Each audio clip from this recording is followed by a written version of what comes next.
थकित को शांति का वचन। भयभक्त सिंह के द्वारा। फरवरी 3। देख, यह नगर मनभावने स्थान पर बसा है, जैसा मेरा प्रभु देखता है, परंतु पानी बुरा है और भूमि गर्भ गिराने वाली है। दूसरा राजा 2 अध्याय 19 पद।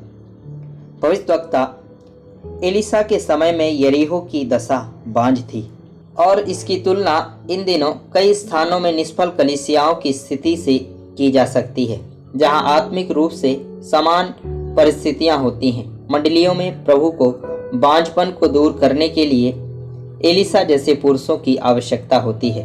परमेश्वर के सेवकों में बहुत से ऐसे लोग हैं जिनकी व्यस्त गतिविधियां हैं, पर बिना अधिक फल के। भविष्यद्वक्ता एलिया के अधीन नबियों के कई बेटे परमेश्वर के वचन का अध्ययन कर रहे थे और फिर भी वे इसके बारे में संदेह से भरे हुए थे।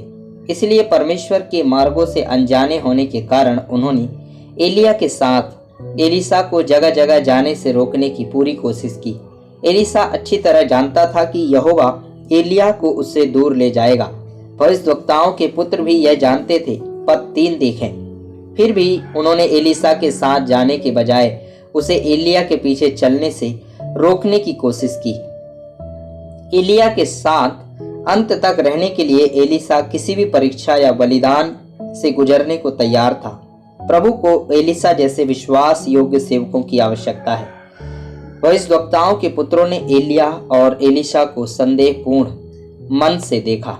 जब एलिसा अकेला लौटा तो उन्होंने अपना संदेह उससे व्यक्त किया। पद 16 देखें। उनमें से 50 बलवान पुरुष एलिया की लोथ की खोज में जाना चाहते थे, यद्यपि वे प्रभु के आत्मा के द्वारा उठा लिए गए थे। उन्होंने तर्क दिया कि वह किसी पहाड़ पर या किसी तराई में गिरा हो सकता है। उनकी इच्छा शायद एक भव्य अंत्योष्टि सेवा करने की थी, जबकि उन्होंने एलिया के जाने तक उसके साथ रहने की परवाह नहीं की थी। भविष्यद्वक्ताओं के इन पुत्रों के पास परमेश्वर के वचन को समझाने के लिए एलिया जैसे परमेश्वर के विश्वास योग्य सेवक थे, और फिर भी वे अविश्वास से भरे हुए थे।